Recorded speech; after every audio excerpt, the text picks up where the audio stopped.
the business owner that knows the ins and outs of that business, whether there's licensing in that business or not, 9 times out of 10, I don't know why, that person is the one that passes away, leaving behind loved ones that have no idea how to run that business. All right. Dusty and Jennifer King, welcome to the podcast. How are you folks doing today? Doing well. Thanks for having us. Yeah, absolutely. So let's jump into it. Let's talk a little bit about the work you do. If you would, Dusty, share a little bit about what type of practice you have and exactly what you and Jennifer do. Well, we are lawyers. We've had King and King now since 2005. We started in Jackson, Tennessee, and a couple of years ago opened up our second office in Foley, Alabama. So we still have the 2 locations. We spend most of our time in Alabama because, frankly, it's close to the beach. And our practice focuses on estate planning and small business law. Got it. So that's what we're going to talk about today is estate planning for small business owners, specifically construction business owners. That's who is in our audience. That's who we work with. So let's start with this. Jennifer, in your experience, you can answer this question first. Jennifer, what are some of the biggest mistakes you see business owners make when it comes to estate planning? Well, I think first and foremost, many of us don't have a plan. There's not a plan at all. So first, I would say just taking the time because, whether it's business owners who are in the construction business or any business owners, we're all swamped. We're all covered up with work and just trying to maintain the day-to-day operations. So I think first is just realizing you need a plan, you need an estate plan, as well as handling, your other business documents to protect yourself, but also your family and who you may want to pass this business or an interest in the business on to. So I think first would be the biggest mistake would be not having a plan. Yeah. Dusty, what about you? In addition to not having a plan, what are some other big mistakes you see business owners make? I think one of the mistakes that I've seen is not having cohesion between the estate plan and the business governance documents, and not having the proper agreements with maybe other business owners. Like if you have an LLC and it's a multi-member LLC, we're going to want to see a buy-sell agreement between the members, and more than likely have their spouses involved in that is going to complement the estate plan that the person has, so that things work the way they're supposed to work and the way they think they're going to work. Probably the other thing the other mistake I've seen is they may have an estate plan, but maybe they don't have the right. Here's the easy way to phrase it.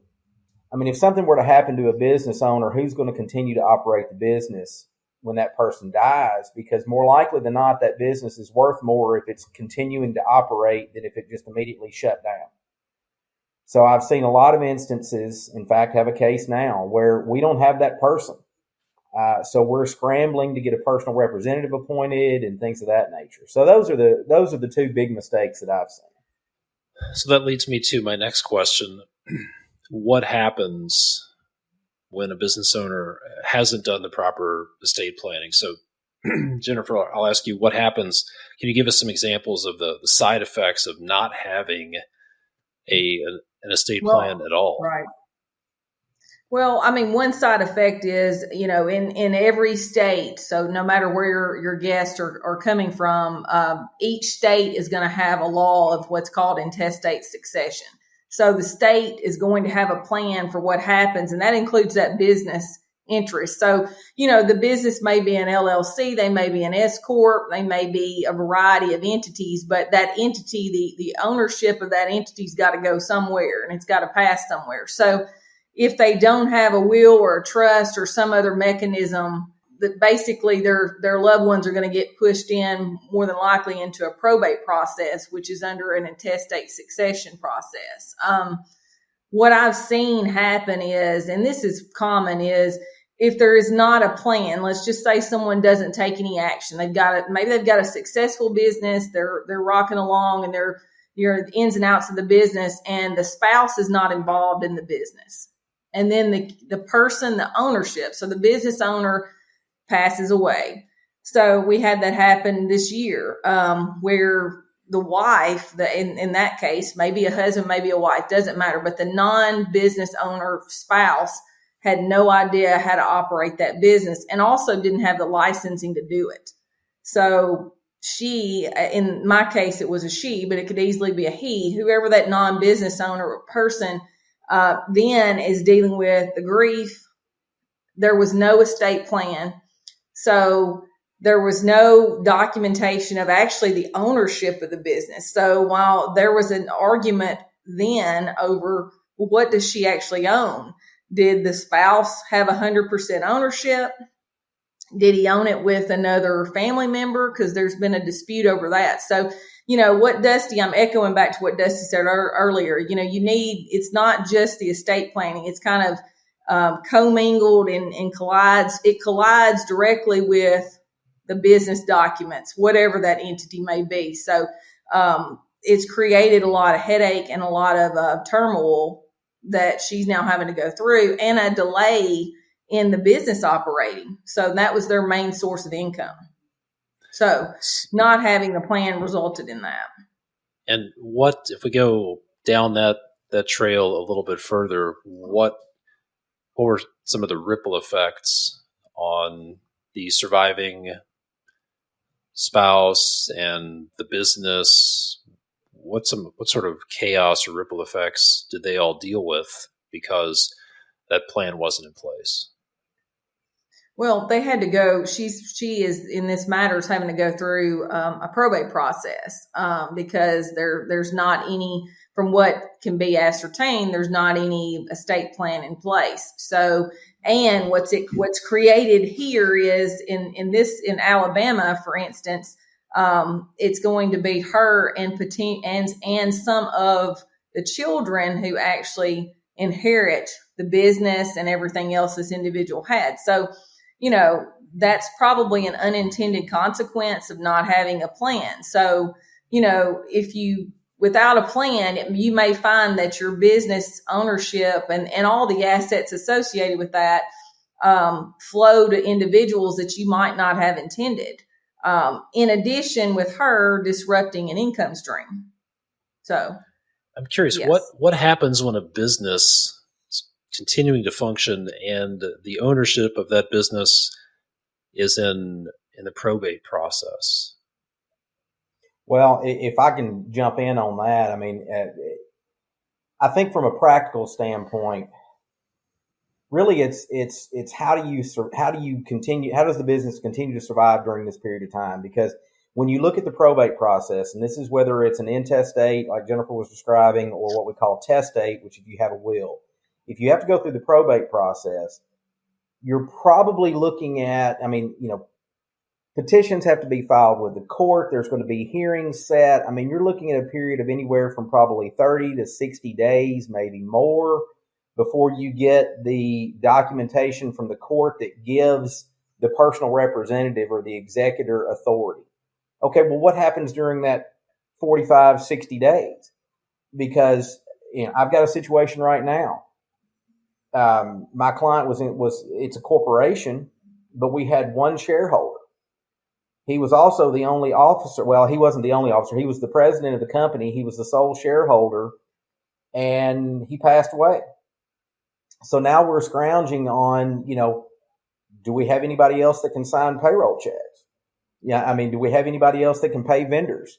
That can order materials, that can make contracts, has the authority to make contracts with potential customers to keep this thing going. So I think from a get down to the nitty gritty practical aspect, you've got a block of time that you're stuck if you don't have things in order until you can get to the probate process. Now, sure, once you get to the probate process, you get a personal representative appointed, then you can get these things going. But what are you doing in that interim? That can be a real problem, and that can cause some dramatic effects. Because, I mean, let's be honest, if your employees aren't getting paid, they're probably not hanging around very long. And you want to keep this thing going. Yeah. One of you mentioned licensing. In many states, most trades require a license of some sort. Some states don't. When the person who passed away holds the license, what happens to the business's ability to continue to function and get building permits and operate? Jennifer, would you like to take a swing at that one? Yeah, well, it happened in the matter, and this was not a construction business, by the way, but this was the case of no plan, no real structure, other than they had a business entity that they had basically set up with the Secretary of State, and that was it. So it was an LLC. So she had to go and scramble to get someone temporarily to go out and try to get an emergency license. This was not a construction business, just to keep things functioning and moving until they could get into the probate process. So, had they done some planning, there could be somebody you would already kind of plan, like your key person in your company. In a trust, you would set up somebody as the trustee that could kind of handle the ongoing operation, basically have a seamless flow from the time somebody passes forward to keep that business running. And you would have considered all those things, including licensing issues. Yeah. I've run into that as well. And in each state's different. For example, if it's a sole proprietorship in Alabama, the company, I say the company, I'm putting company in air quotes because it's still a sole proprietorship, but if the license is in the name of the person, or I should say, what the rule says, if a company is licensed as a sole proprietorship and the sole proprietor then dies, the company can continue to operate long enough to finish the work on hand. So, assuming that one person the business is a sole proprietorship and they've got that, then they can continue to do the business on hand.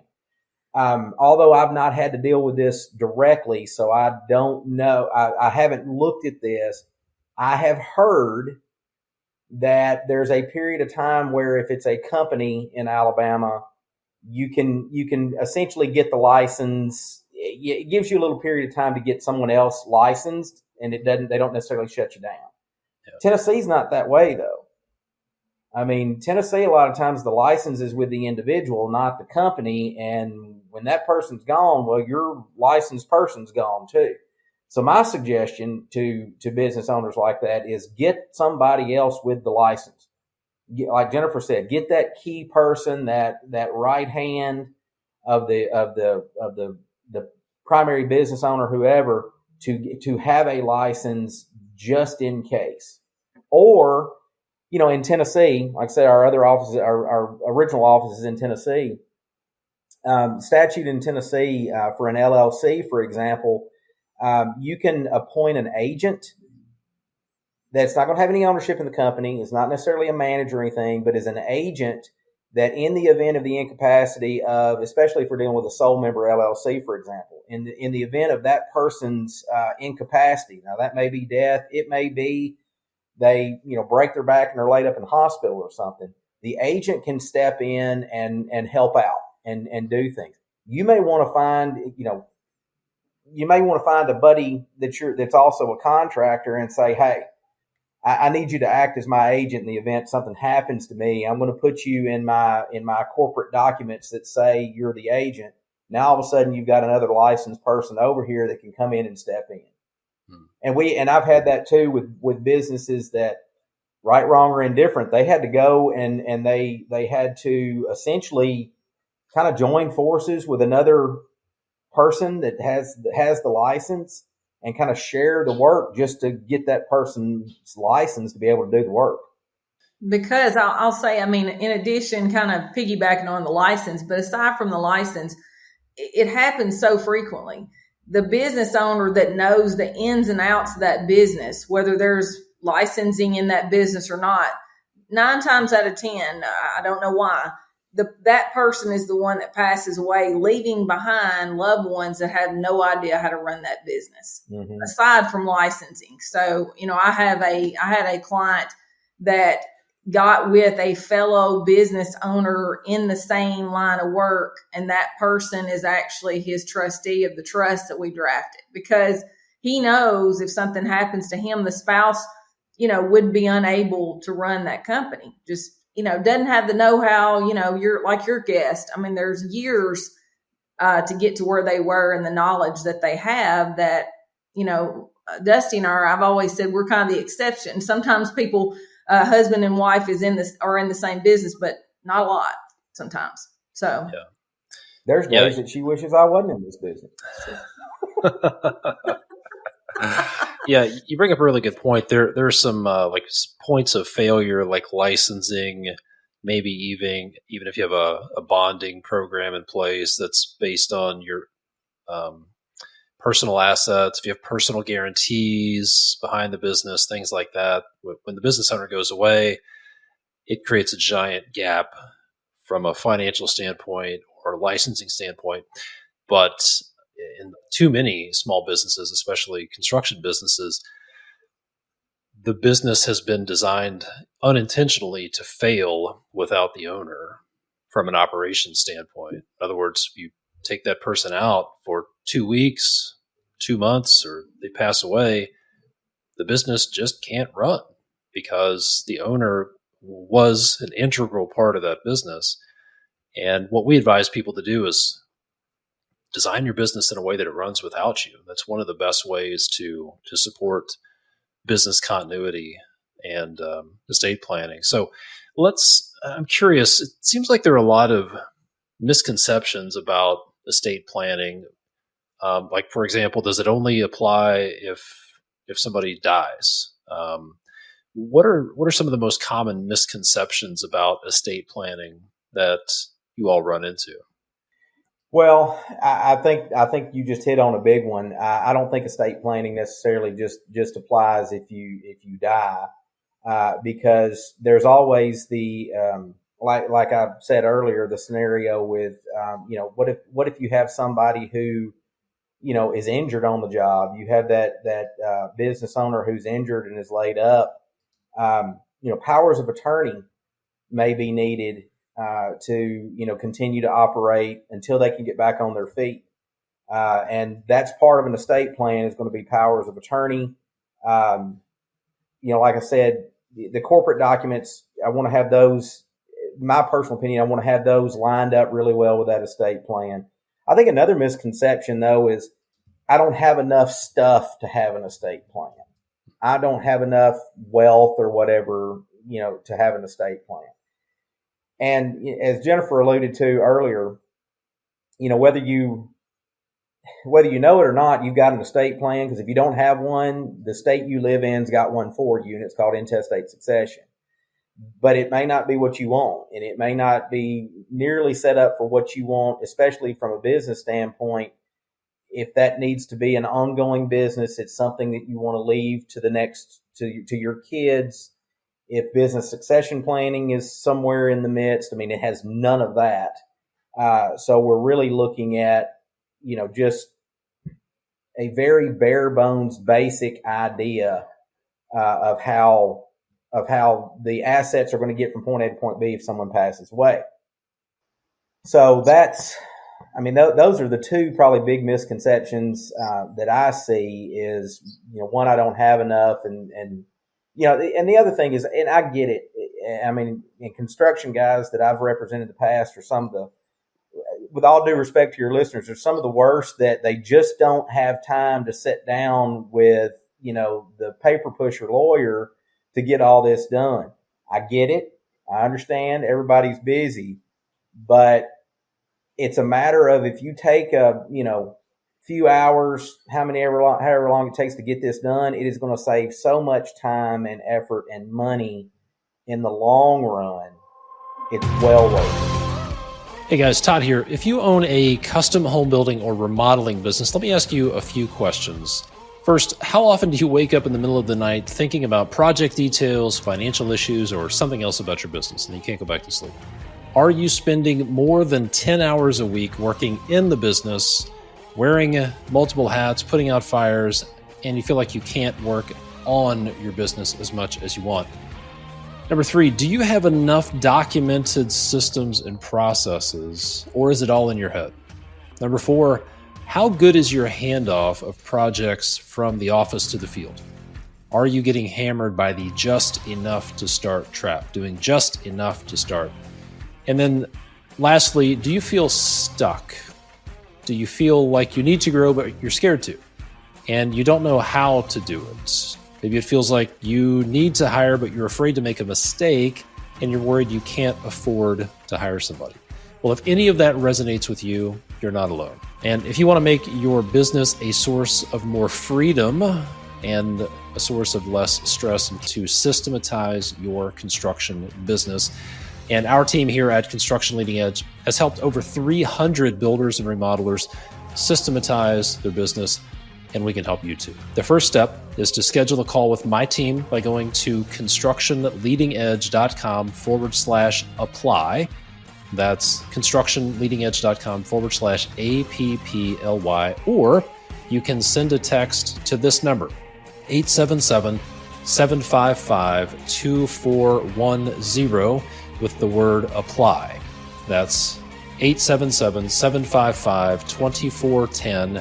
Just text the word apply and we'll get back to you. Now, let's get back to our episode. Yeah, I think one of the misconceptions is it's a cost. It's really expensive. I don't have time for it. But we had John Braddock on the podcast a while back, and he said, look, you have insurance for something that may or may not happen. There is a 100% chance you're going to die at some point. So you should have some sort of estate plan in place. Jennifer, what about you? What are some of the misconceptions about estate planning that you run into? We've talked about it only applies if you're dead. I don't have enough stuff to have an estate plan. That's only for people with yachts and estates, so to speak. What are some misconceptions that you run into? Well, I think sometimes I don't know if it's a misconception is, I think, especially for business owners, and Dusty alluded to this a little bit, it's complicated.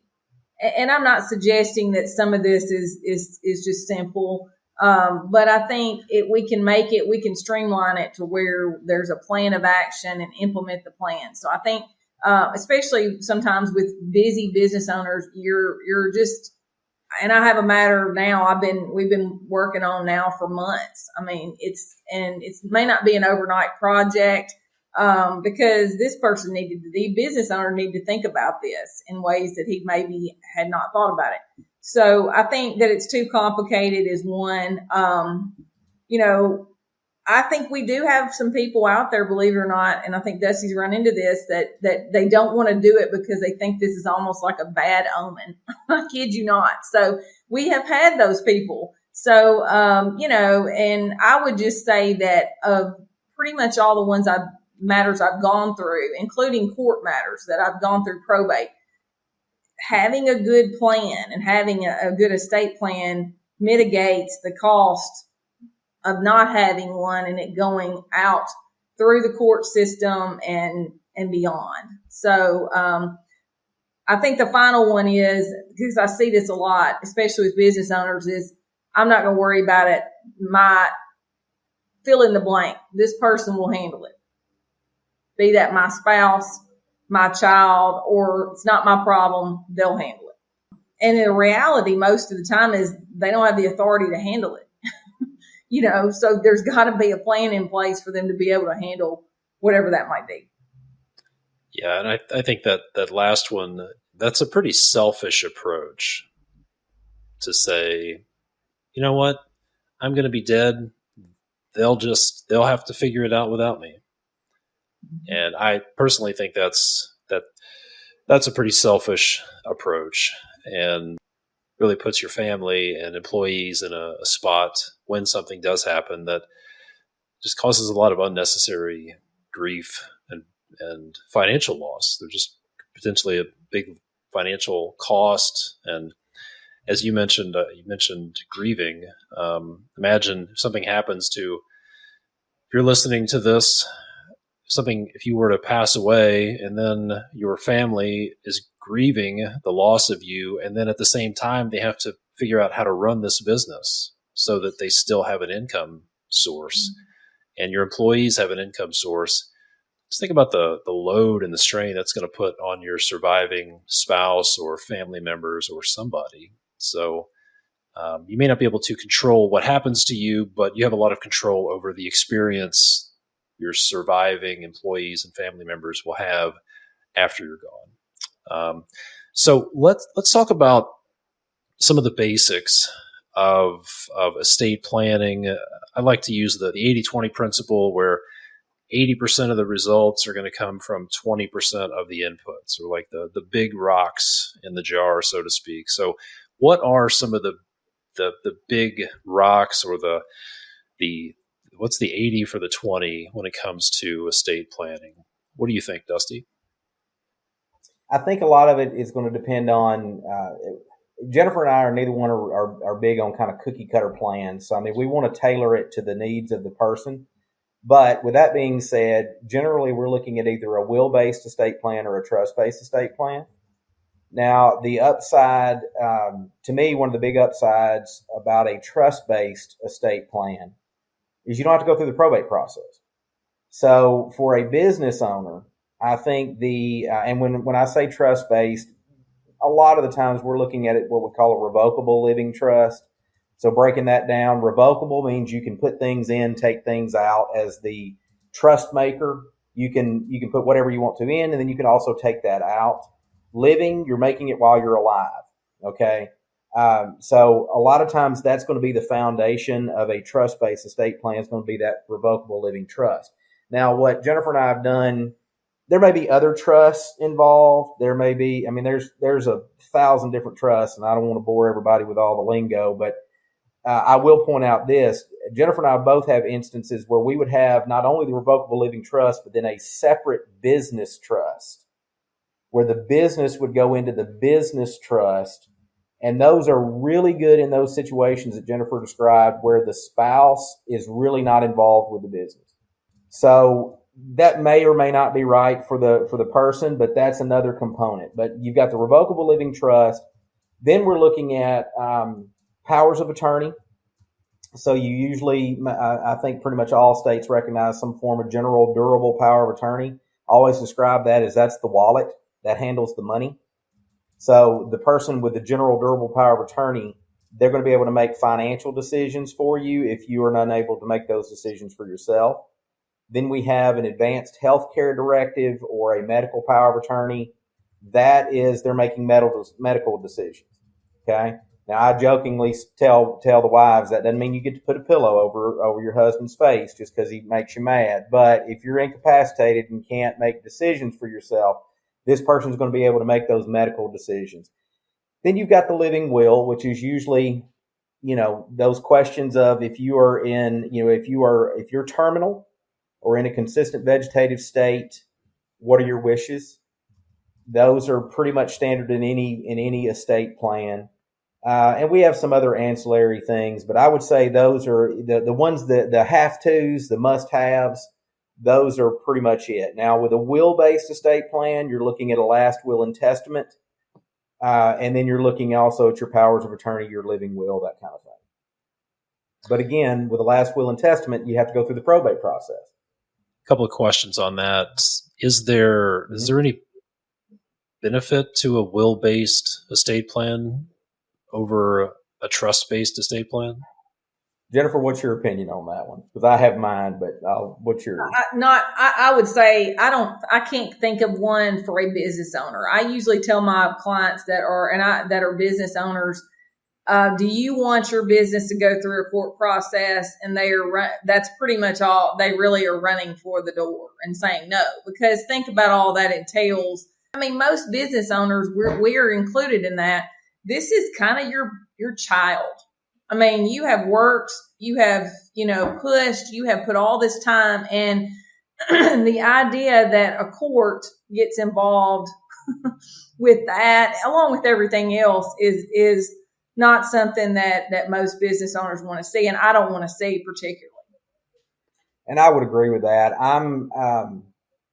My preference is trust-based estate plans. Now, full disclosure, what I tell folks all the time, yes, a trust-based estate plan is going to cost you a little bit more compared to a will-based estate plan on the front end. However, once you factor in having to go through the probate process, pay an attorney to get you through the probate process, the time, the energy, the effort, in my opinion, a trust-based estate plan 9 times out of 10 comes out cheaper in the long run than a will-based. Plus, especially when we're talking about a business, time is always of the essence. So, and depending on what state you're in, like if you've got listeners in California estate planning practitioners push heavily in favor of a trust-based estate plan simply because the probate process in California is a nightmare and routinely takes years to complete. We're fortunate enough we live in and work in 2 states that the probate process in the grand scheme of things moves along. Still probably going to take you 9 months to a year, but it moves along. California, California, they have their way of doing things, and it's not a speedy process. So for that reason, especially like she said, when we're talking about business owners, yeah, I think a trust-based estate plan is the better way to go. Because we add one thing, it also is a public process. Yes. I mean, people hear court, but it's a public process. So anybody can go, not that they necessarily will, but they can go look at your file. In the state of Alabama, it's online. So if I wanted to go see someone's estate plan, it's out there. Versus a trust-based plan, if it's done properly, it's a private, matter that will not end up in a court system. It's a really, really good point. Yeah. One question about a medical power of attorney. What happens if someone doesn't have a medical power of attorney? Who makes those medical decisions? Well, each state, this is pretty state specific. The state is going to have a statute typically on a hierarchy of who that will be. As you can imagine, that also can lead to litigation where you have somebody that, they want to make a decision. Maybe another relative wants to make the decision, and that creates a lot of litigation. So, it will end up going according to each state's statute typically. Got it. Let's talk about succession planning for business owners, especially small business owners. We're going to cover the legal side of it, have the right corporate or have the right legal documents in place from an estate planning standpoint. What are some of the things people should think about from an operational standpoint? Like, for example, we talked about licensing, bonding, personal guarantees, who's going to sign payroll checks. What are some of the basics of succession planning? What are some of the big things that business owners should be thinking about so that the business keeps running in the event something happens to them? Dusty, what do you think? Yeah, business succession planning is actually one of the areas that I really enjoy getting into the nitty gritty on that. And as we talked about, licensing, things of that nature. But I think first and foremost, because usually when we're talking about a business succession plan, we're probably talking about passing it on to our kids. Okay. Well, one question I would ask is, does the kids want it? Do the kids want to be in this business? And sometimes they do, sometimes they don't. Or if you have a business owner that has more than one child may be very involved in the business, the other child may not. But the business owner wants to be fair to both kids, and in many instances, that business is the biggest asset. So how do we go about balancing those things? How do we balance, and I'll give you this is just one option in a million. But it may be a situation that we modify the structure of the business where we have maybe voting and non-voting interests or stock, and maybe the child that is involved in the business gets the voting interest, the child that's not gets the non-voting interest. Now we have two kids that get the financial benefits of the business, but only one has control. That's just one option. But no, the first question is, who are those potential successors, and what are their roles going to be? I think the next thing, or the next key component that I think a lot of times gets overlooked is, all right, if once we identify the successors, how do we put those people in the best position to take over when the time comes? Are they properly trained? Do they have the proper skill set? I mean, let's be honest. Not everybody's created equal. So you may have one person involved in the business. Let's say you've got two kids and both of them are involved in business. One may be the numbers person. I mean, they can fire off, profit and loss statements like, in a heartbeat, all this kind of stuff. The other one may not be able to do that, but the other one may be the creative mind. The other one may, on that end. So how do we put them in the best position to where they're going to be able to take this thing to the next level? Because I think the last stats I saw were 70% of businesses fail when they transfer from generation 1 to generation 2. And then of that 30% that make it, if it goes to generation 3, only 15% make it. And a lot of that has to do with, have we put the successors in the right positions that suits their skill set, and if we give them the proper training and the knowledge they need? Because I have a business that I've been working with here recently, been around forever. I think we are now on generation 2 and 3 are working together. But the individual that's of generation 2 has a wealth of knowledge that I've told her. I said, we've got to get what's in here somehow on paper where everybody knows what you know. Yeah. Because she's the one that just does it all. So we got to do that. Then you start looking at things like, again, depending on the circumstance, what is the business worth?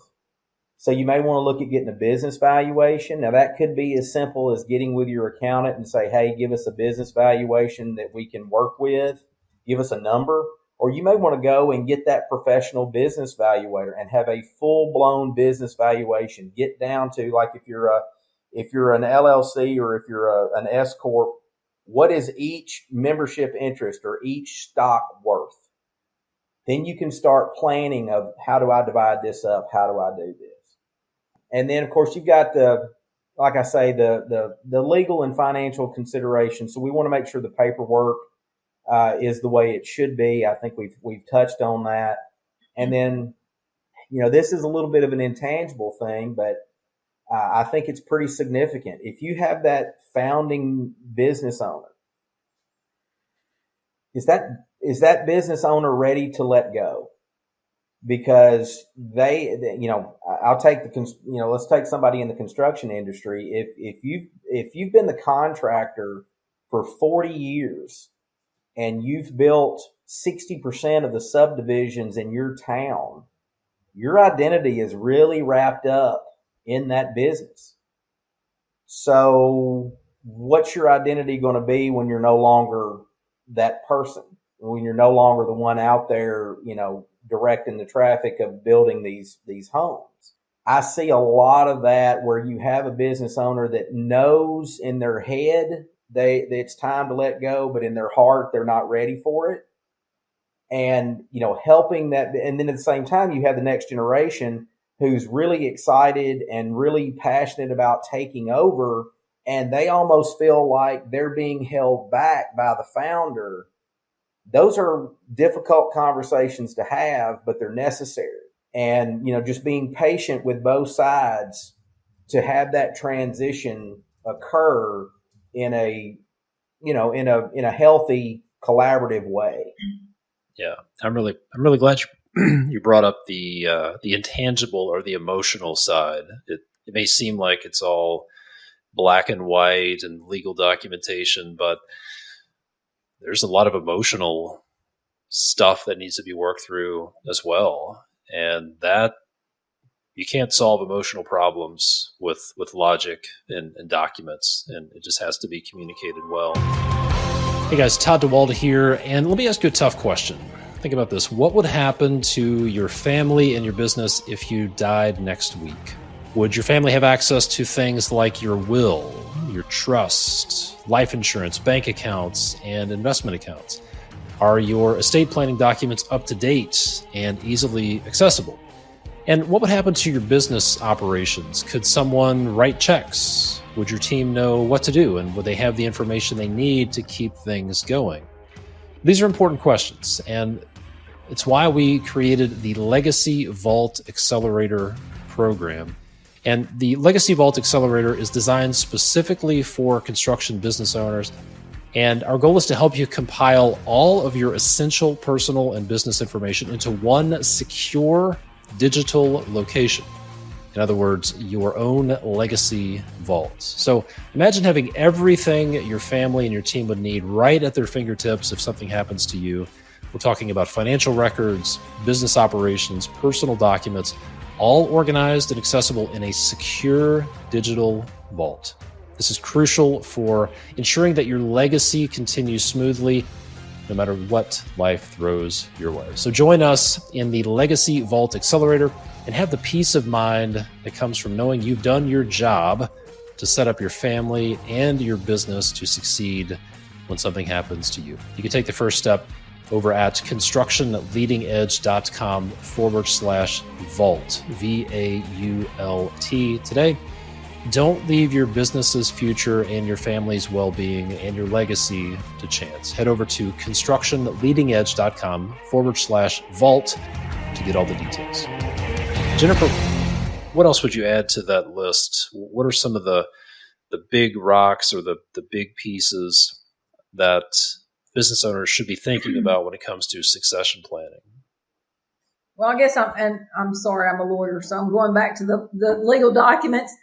Excuse me. But I think part of it is if you are not if you don't have the full ownership, you got to think. So a lot of the, be that construction owners or otherwise, they may be in partnership or they may have a 50% ownership with another individual, either in an LLC, a partnership, or they may have it in another structure. So I think that's kind of going back to the documents of how we need to make sure we've got, either preferably our trust covered with that ownership. We also need to take into consideration, though, I'm kind of going back a little minute for what we talked about earlier, but if we've got two individuals with, let's say they both have 50% ownership, we need the business structure, the documents, be that in, a buy-sell agreement or otherwise, we need to have a mechanism for how that's going to occur, and how that other percentage gets passed down. So, that might look like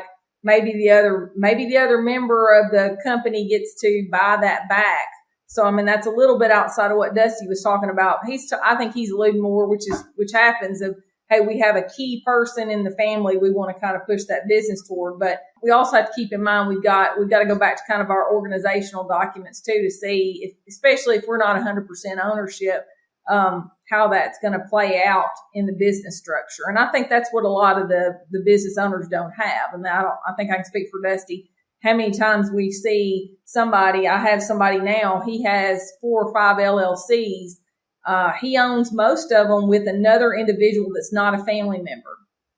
So if he were to have no documentation and let's say he passed away, his 50%, where does the other owner get to buy back the 50%? What happens to that 50%? If there's not a playbook, so to speak. So, it's kind of going back to kind of the business structure plus the estate planning, which that's why they really do work that much hand in hand. If I can, I want to add these 2 points. One, and just piggyback on what Jennifer said. One, I want listeners to understand that, business succession planning is not just, when you get ready to retire. I would say you also need, even if you're a brand new business owner, you need to at least look at business succession planning from what I call a catastrophe planning standpoint.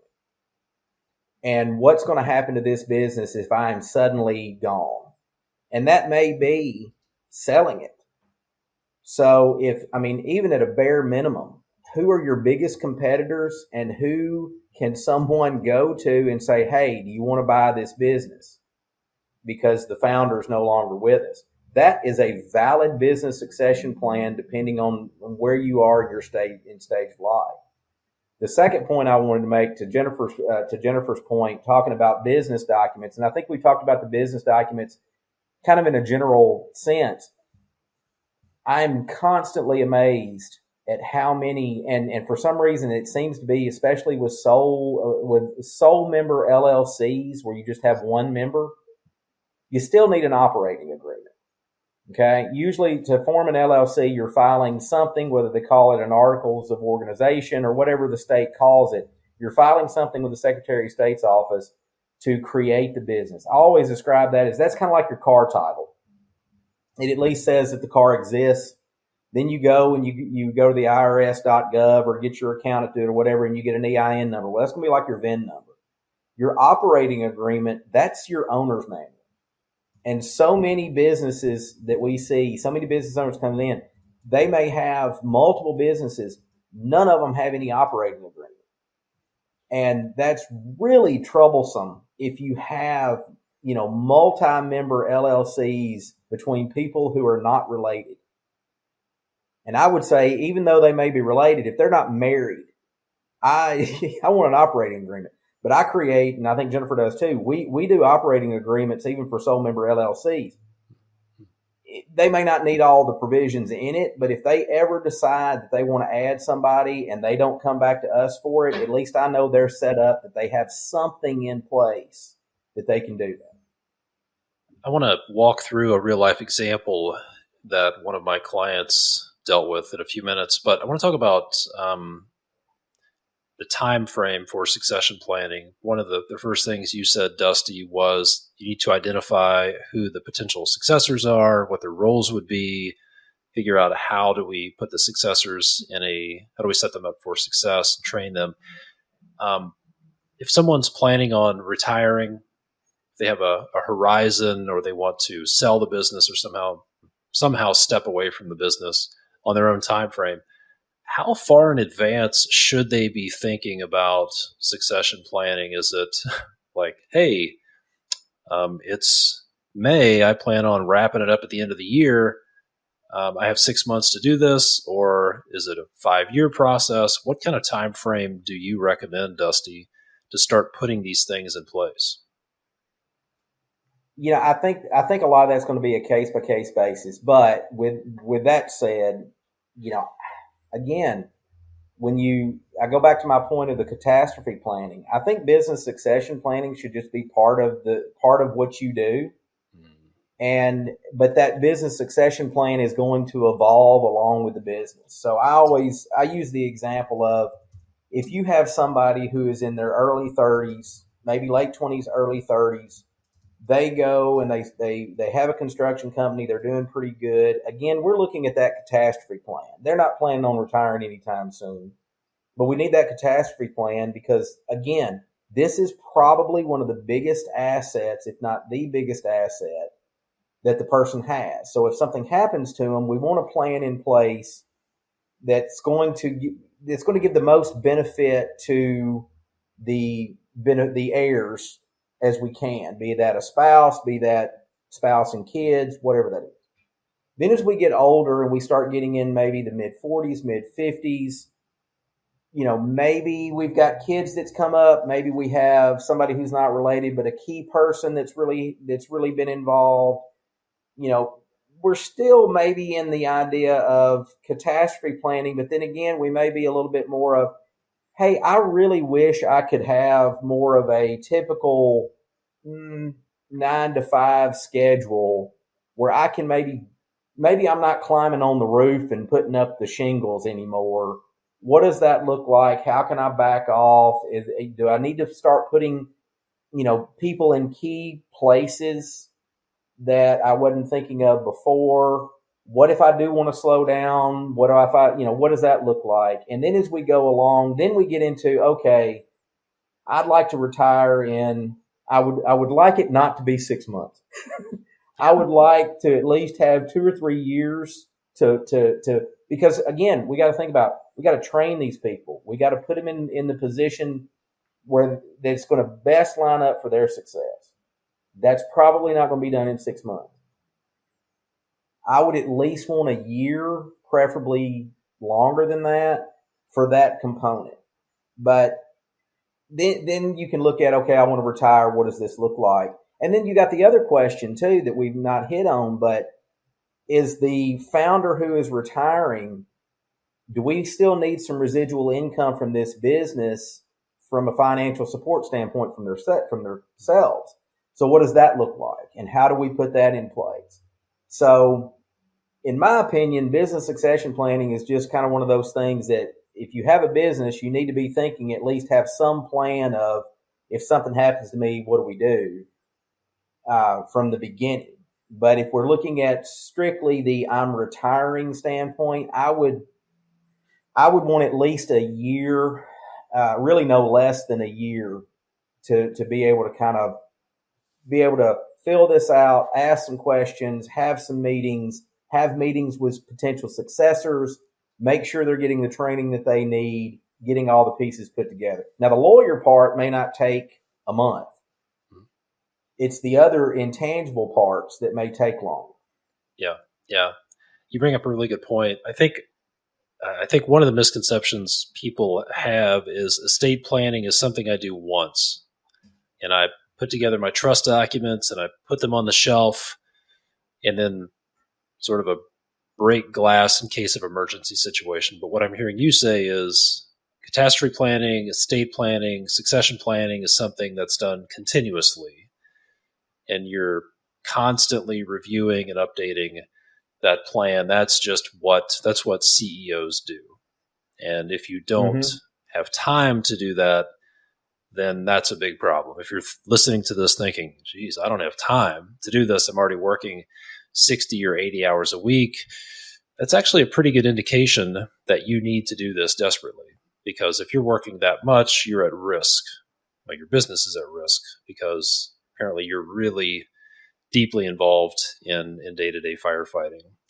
So, Jennifer, I've got a case study to run past you. This is an actual situation, and I'm curious. I'll walk through the scenario, and I'm curious what you would have recommended this guy do. So there's Dad, who started the business 40 years ago, home builder, and then the son comes in and works in the business for 15 or 20 years. Dad decides he wants to step away and go retire, and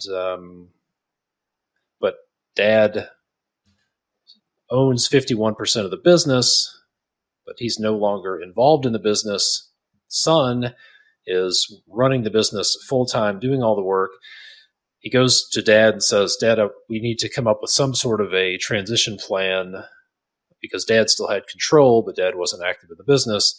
And Dad said, basically, why would I want to sell this business now? I'm expecting this business to fund my retirement. So great job spinning off all this profit. I want 51% of my profit. That's how I'm going to fund my retirement. So there were these very different expectations, and it really put a lot of strain on the family, extended family, caused a lot of brain damage for the son to figure this out. So what did they do wrong? What could they have done differently to avoid that mess? What do you think, Jennifer? Well, I think part that they didn't flush out all the details fully on this. I mean, how long? I'm sure son when he got into the 49% and put in the amount of time, and Dad basically was not in the day to day. He didn't expect to be stagnant. He assumed that Dad would phase out or Dad would then relinquish some of the 51%. So I think that really ought to gotten. That's where you do need an agreement. A true plan, the succession plan of what that looks like. What does that look like? Is the father going to take a salary for? I have a client that's doing this. That he's going to get paid a salary for an amount of a period of time, and then past that point of time, there's going to be a relinquishment of some of his interest in that company, in that business structure. So, I mean, I just think in this scenario, it's probably pretty common. There ought to have been some documentation and agreements reached on what that looks like. And I mean, it's kind of a little bit back to what Dusty said earlier of, well, how's this company set up? I mean,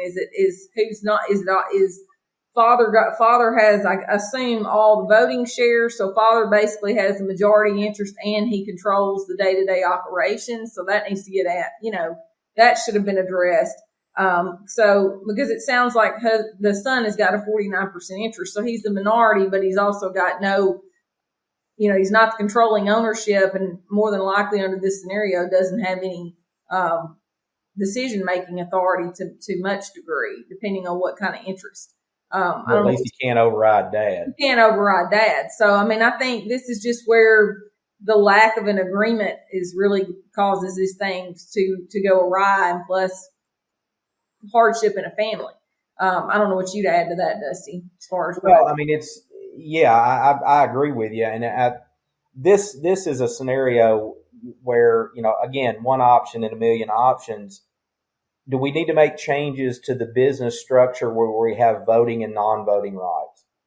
Because, one fix, assuming son is okay with dad getting 51% of the profit because he was the founder, he did build it up, and this is his retirement, then we can simply convert it to where, yes, dad has 51%, but he has no voting rights. It's just, pecuniary rights or for the money.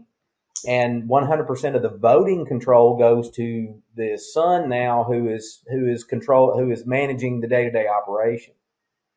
That happens. I mean, that's not an uncommon way to structure it. So, I mean, I think there's options there. I think, to Jennifer's point, I think the first thing that there needed to be some clear communication of expectations. Because if dad expected this to be his retirement plan, which is nothing unusual and certainly probably well-deserved, if son knew that going in, okay, great, but somebody's going to have to be here day to day and make these decisions. How do we make that happen? Then you can structure it that way. And there again, that's why I say I think a year is a good time frame to be able to have these conversations. Because we talked about the intangibles. Dad may not be ready to let go of that decision making. What does that look like? Yep. Does it? How does this? Yeah. How? What are the expectations, and how do we meet the goals based on those expectations? How do we structure it to meet those goals? Yeah, I think the key word there is expectations, because in that case, and in so many cases, the two parties have very different expectations, but they don't know about it. And one of the quotes I like to share is, unclear expectations are premeditated resentments. So I like that. If you're unclear about your expectations, you're basically saying, I plan on resenting you because there's a very good chance you're not going to meet my expectations. So now most people don't do this. They don't talk about this. They don't say, hey, Dad, we really need to work through this stuff because it's so uncomfortable. And they just want to kick the can down the road, like, talking about money with dad, mom and dad issues, or whatever it is. It's potential conflict, and we avoid it. But that conflict's coming. So you can kick it down the road, but at some point, you're going to have to face the music. So it's one of the best pieces of advice that I've ever heard when it comes to partnerships is one of the very first things you need to do is agree on how you're going to break up. Yes. So clarify those expectations. And it's really the same way. When you go into something, one of the first things you should do is agree, talk about your expectations, no matter how uncomfortable it could be. Talk about your expectations on what you want to get out of it when you leave. So I want to shift gears a little bit, and I know we're running up against time here. Let's talk about minimizing estate taxes. So what are a couple of strategies business owners can use to minimize estate taxes and maximize wealth transfer, i.e., in other words, avoid paying the government any more than we absolutely have to. What do you think, Jennifer? Well, the good thing for us, but maybe not for all listeners, is we don't have a state. We don't have a state. We do not have an estate tax in the states that we practice in. Now, the federal rate is in flux potentially at the end of I think 2020. So it's up to be determined what the amount you can pass without an estate tax being levied is going to be, because right now it's in basically $13 million. So for a lot of people, we haven't been just as concerned as maybe we were in years past about worrying about the tax liability. With that being said, one thing that I think would be pretty commonplace, and we're kind of talking about the succession plan, and maybe there was a buyout of an ownership interest, of a business interest in this matter. Life insurance is used commonly for that. We've got an amount. Sometimes I see where the company funds the policy. That money, those funds, or that policy could be placed into a ILIT, an irrevocable life insurance trust. And that's been an old and kind of commonly used estate planning tool, where the funds in that ILIT it's an irrevocable life insurance trust. It's set up by the attorney, but what it houses is life insurance funds, and that would be excluded from estate tax. It would be excluded as part of the taxable estate compared to, say, just a regular life insurance policy. So that would actually have to get funded into the trust. But those are effective things, effective tools, especially when we've been talking today about potentially, somebody passes, and how does that business pass? A lot of times, sometimes it keeps going. I'm not saying it doesn't, but I think Dusty alluded, many times it does get sold. If we have somebody that just doesn't have an interest or the know-how to keep the business continuing. So that policy could fund that buyout. Yeah, and to Jennifer's point, a lot of times the proceeds from the insurance policy that goes in the ILIT's actually used to pay the taxes. Right. So that's better to use insurance money than your own money to pay taxes if you got to pay them. And I remember my accountant saying a long time ago that sometimes paying taxes is a good thing because it means you're making enough money to pay that you owe the taxes. So a lot of times it's not a matter of eliminating in today's times, like she said, you're looking at $13-14 million estate. If you've got that kind of money, you're doing okay. I'm not saying you want to pay taxes. I don't want to pay taxes, but we're really looking at minimizing taxes, probably not eliminating taxes. So keep that in mind, that if you have a taxable estate, that's a good thing. So let's see how we can minimize the damage. Yeah, definitely not talking about tax evasion. No. Definitely not talking about that. So talk to your attorney, talk to your CPA. Construction Leading Edge just to be clear, Construction Leading Edge does not encourage tax evasion. We are about tax reduction. Yes, definitely. So I think a lot of people at this point are thinking, oh, geez, how do I figure all this stuff out? How do I come up with an estate plan? And that's not a great question. There's a better question, which is who can help me do all this? So it seems like estate planning is very specific state to state. And we have people listening to this podcast from all over the world. So what's a good way to go about finding an estate planning attorney? What advice would you give to someone? Obviously, if they're in Alabama or Tennessee, they should contact you. But if they're not in one of those states, how can they go about finding a good estate planning attorney? Well, typically, you can always check with your probate court clerk's office. That's always a good, if you really want to know, who's the one that I ought to call. A lot of times that's a good resource. I hate to tell people this, but there's always Google. And you Google in your area estate planning attorney or probate attorney. I would say this, it's not a matter of just how you find them, but, sit down with them, talk to them. I'm sure that my personality is not for everyone. And I think your lawyer, this is a pretty personal relationship you're having. I mean, you're going to be giving some pretty significant details to the person. You should be comfortable with them. You should have some sort of rapport. I mean, you don't have to take us to dinner. If you want to, you can, but you don't have to. But you need to feel comfortable with your attorney. So, I mean, I would check them out, interview them, find out, ask the questions that you feel like you need to ask, and don't be afraid to talk to 2 or 3 of them, and find the one that's right for you. I think that's the main thing.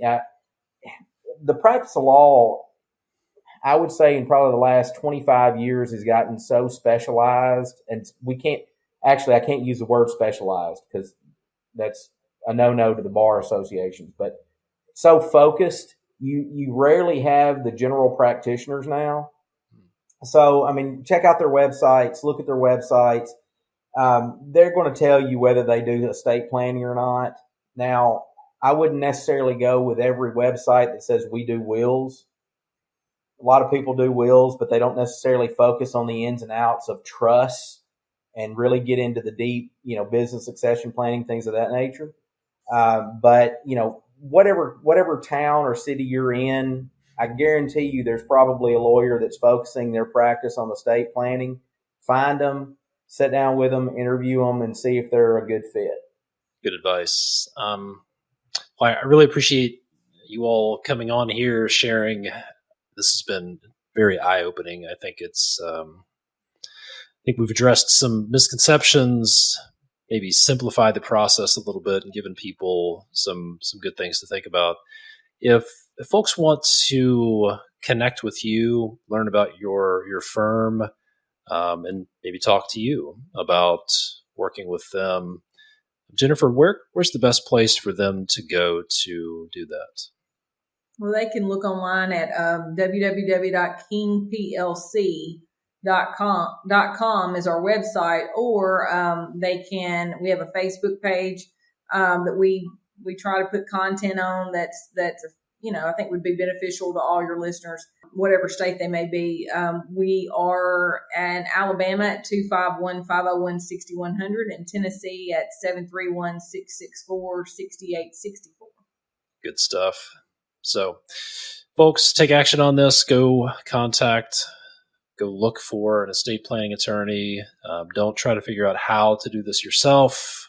Find the right who to help you with that.